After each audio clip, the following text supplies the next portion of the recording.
Now was going to tell me to tell you he love you. He said he really fucked with you, yo. Man, Shorty a real nigga. Shorty just seen me and greeted me. You hear me? Yeah. Well, yeah, man. Hey, most niggas be scared to come up to us. For what? Today, we're diving into one of hip-hop's wildest and most twisted rivalries, the ongoing saga between 6ix9ine and NBA YoungBoy. This ain't your regular rap drama, nah. This one's layered with years of tension, secret deals, courtroom drama, and behind-the-scenes music industry power moves. We're talking about two of the most talked-about names in hip-hop, both loud, fearless, and unapologetically controversial. Their bond went from showing love to straight hostility, and every move they make keeps the internet buzzing. Back in 2018, both 6ix9ine and YoungBoy were unstoppable. They ran the charts and owned every headline. 6ix9ine was shaking the industry with his wild look, colorful style, and aggressive tracks, while YoungBoy was coming up strong from Baton Rouge, turning his raw street stories into platinum hits. These weren't your everyday rappers. They were storming through the game like hurricanes, changing the way the culture looked and sounded. But here's the crazy part. Despite what people say about them now, these two actually had major respect for each other back in the day. Yeah, before all the chaos, before the internet drama, and before the constant back and forth, there was mutual recognition between two artists who saw greatness in each other. It was a time when loyalty in the rap scene still meant something, when the streets respected the grind and not just the fame. 6ix9ine himself shared this story, and it really shows how different things were back then. Picture the scene. It's 2018, the rap world's on fire, and two young powerhouses are finally crossing paths. According to 6ix9ine, NBA YoungBoy actually stepped up to him first and showed real love. Not one of those fake, forced industry greetings, but genuine respect. Mello, that's what NBA YoungBoy right now, right? I don't know if it's his little thing, whatever. Suck on that balcony on that chair for $100. Jesus Christ. I told her I got 100 for you. That's all I got. Yeah, he got a deal.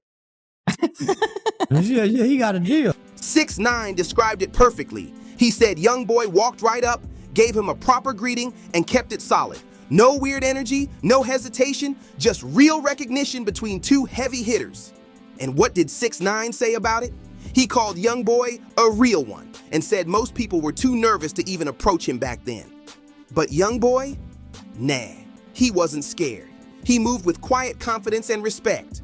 6ix9ine even admitted that he only vibes with people who keep it real with him, and that moment made him see YoungBoy as one of those few. This right here matters because it shows that before all the chaos, all the internet back and forth, and all the label games, these two actually saw eye to eye. There was no hate, no ego, just genuine respect between two artists fighting for their spot at the top. But like always, the game don't stay peaceful for long. The streets have a way of twisting things, and what came next? It would turn that early respect into years of tension that nobody saw coming. Now fast forward to 2020, and man, everything had flipped upside down. 6ix9ine's whole world came crashing down when he got caught up in that high-profile federal case tied to his old crew. The headlines were wild, and the streets were talking nonstop. Then came the moment that changed everything. He decided to cooperate with the authorities, and just like that, he turned into one of the most controversial figures in hip-hop history. When 6ix9ine came home, the energy around him was cold.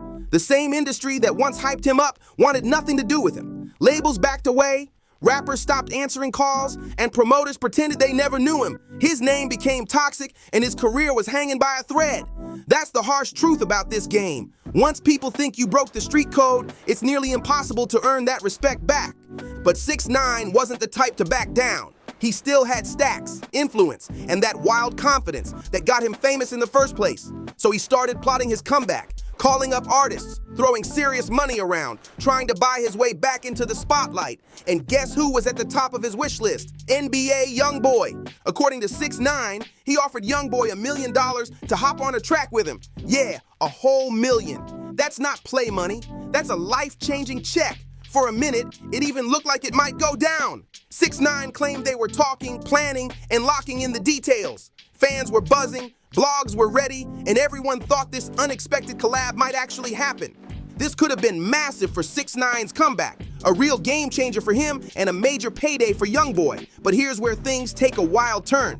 At the very last minute, YoungBoy backed out. According to 6ix9ine, YoungBoy didn't want to be the first one to jump out and work with him after all the controversy surrounding that cooperation case. The pressure from the streets, the whispers from inside the industry, and the eyes watching his every move, it was too much to risk. But hold on, it gets even crazier. After YoungBoy decided to step back, guess who showed interest next? Lil Tim. Yeah, that Lil Tim, the one closely tied to YoungBoy's camp. For those who don't know, he's the same dude who got caught up in that tragic King Von incident outside a lounge in Atlanta back in 2020. His name carried heavy weight in the streets, and his connection to YoungBoy made him a major figure to have on your side. So when Lil Tim showed interest in doing that $1 million collab with 6ix9ine, it was shocking. For 6ix9ine, this felt like striking gold. If he couldn't get YoungBoy directly, working with someone from his circle was the next best thing. Lil Tim had street presence, influence, and a name that was buzzing non-stop. A collaboration like that would have put 6ix9ine right back in the conversation and given him the validation he desperately wanted from the street scene. But just like with YoungBoy, it didn't happen. Lil Tim eventually pulled out too. The politics were just too heavy, and nobody wanted to risk their reputation working with 6ix9ine after everything that went down. In the rap world, credibility is everything, and no amount of money, not even $1 million, was worth losing that street respect. In the end, both of them stepping away showed just how deep the divide had become and how untouchable 6ix9ine's name had turned in the industry. This whole situation left 6ix9ine heated. He had the cash, the connections, and the hunger to work, but nobody wanted to take that risk of being tied to his name. That kind of isolation can twist respect into frustration real quick. You could tell he felt betrayed by the same game he once dominated. Fast forward to more recent times. 6ix9ine clearly decided he was done keeping quiet. During a wild appearance on Adin Ross's live stream, he completely ditched the friendly act and went straight for chaos. He started spilling so-called industry secrets, taking aim directly at NBA YoungBoy and his business situation. This wasn't just a few subtle jabs. 6ix9ine went full savage mode. He claimed that YoungBoy was getting played by his record label, saying Atlantic Records had total control over his music. According to 6ix9ine, even though YoungBoy is one of the hottest rappers in the world, he wasn't calling the shots behind the scenes. The label was. Then he dropped the quote that shook everyone watching. I really fuck with you, yo. Man, Shorty a real nigga. Shorty just seen me and greeted me. You hear me? Yeah. Well, yeah, man. Hey, most niggas be scared to come up to us. For what? We some of the coolest niggas you can meet. The hottest rapper right now is NBA YoungBoy. They own all his music. Atlantic.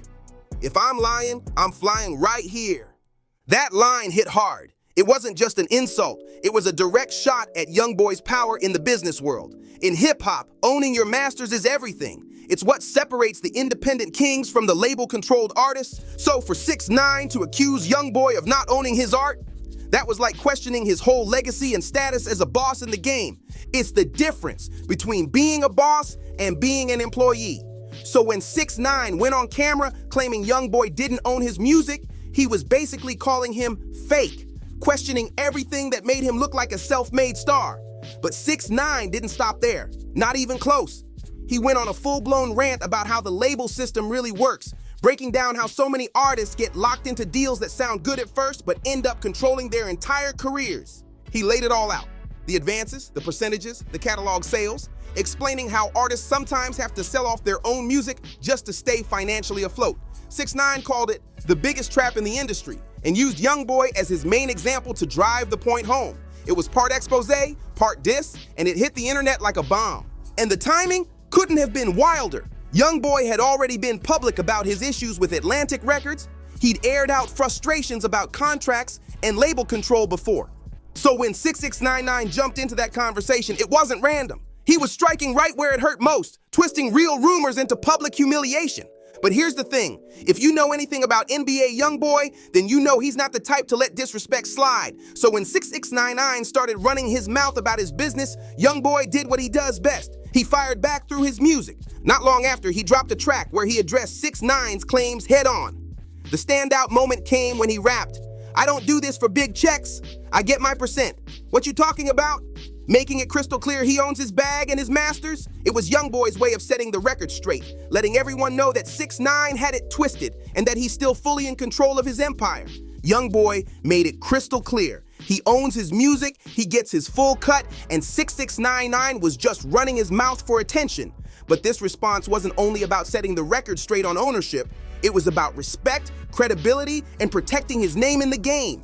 YoungBoy has spent years building his empire from the ground up, and he wasn't about to let anyone, especially 6ix9ine, try to tear that down with false claims. According to insiders in the industry, YoungBoy even reached out to a few key media outlets to make sure the truth was being told. He wanted everyone to know that, yeah, maybe in his early days with Atlantic, things were messy, but now he's locked in solid. His current deals are structured so that he owns and controls his work. No middleman, no tricks, no label puppeteering him behind the scenes. But let's keep it real. This whole beef runs way deeper than contracts or collaboration offers. This is a battle between two totally different mindsets on how to survive in the rap world. 6ix9ine represents that wild, unpredictable route, the say whatever it takes to stay relevant lifestyle. He's built his entire comeback on controversy, shock value, and pushing every possible boundary to stay in the headlines. Whether people love him or hate him, he knows how to keep his name trending, even if it means playing the villain. YoungBoy, though, he stands on the old school street principles: loyalty, silence, and authenticity. He doesn't run to the internet for clout. He lets his music talk for him. Even with all the legal drama he's faced, he's never crossed that same line 6ix9ine did. And that's what makes their clash so wild. It's not just two rappers trading insults, it's two completely different worlds colliding. This isn't just personal beef. It's a full-on clash of ideologies about what it really means to be a real rapper in today's game. The whole $1 million offer situation says a lot about both of them. For 6ix9ine, it screamed desperation, trying to buy back respect, attention, and a seat at the table that the streets had already taken away. For YoungBoy, though, it showed something completely different, that no amount of money could make him go against his code or risk his image for clout. But let's talk about the elephant in the room, that label situation 6ix9ine tried to expose. Yeah, his delivery was messy and clearly fueled by personal beef, but here's the crazy part. Some of what he said wasn't entirely wrong. The music industry does have a long history of signing artists, especially young ones, to contracts that heavily benefit the labels. Major companies like Atlantic Records have been called out for locking artists into deals that give them major control and ownership over the music, while the creators themselves see only a small piece of the pie. So when 6ix9ine started talking about label manipulation, there was some truth hidden behind the drama. But here's where things get real. YoungBoy's situation isn't as simple as 6ix9ine made it sound. Sure, early in his career, the deals might not have been in his favor, but as he blew up, everything changed. His power in the industry skyrocketed, and with that came better leverage and smarter contracts. Now, he's calling more of his own shots because his grind is unmatched. YoungBoy's relentless work ethic, the way he drops project after project, and his ability to dominate without label backing, that's what separates him from the rest. He's turned his hustle into leverage, and that's something even 6ix9ine can't argue with.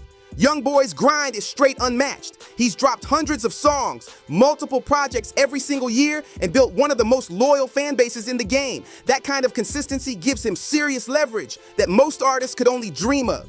When you're putting out that much heat and the numbers keep climbing, the labels can't control you. They gotta respect you.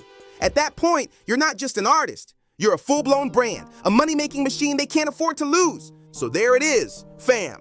The full wild ride of 6ix9ine versus NBA YoungBoy. From mutual respect back in 2018, to the $1 million deal that never happened, to the fiery public beef in 2024, this saga's got everything. We're talking street codes, industry politics, messy interviews, and two of hip-hop's most polarizing artists clashing in front of the whole world. What makes it all so crazy is that it's bigger than just two rappers arguing. It's about what hip-hop stands for today. Authenticity, ownership, loyalty, and survival in a business that can turn on you overnight. One side's all about shock value and staying viral, while the other stands on respect, principle, and keeping it real. That's the kind of contrast that keeps fans hooked. It's more than drama. It's a battle of mindsets. But here's the real question. Do you think these two will ever squash it, or are they too different to ever see eye to eye again? Drop your thoughts below in the comments. Don't forget to like, share, and subscribe for more wild hip-hop breakdowns. And make sure to hit that notification bell so you never miss an update.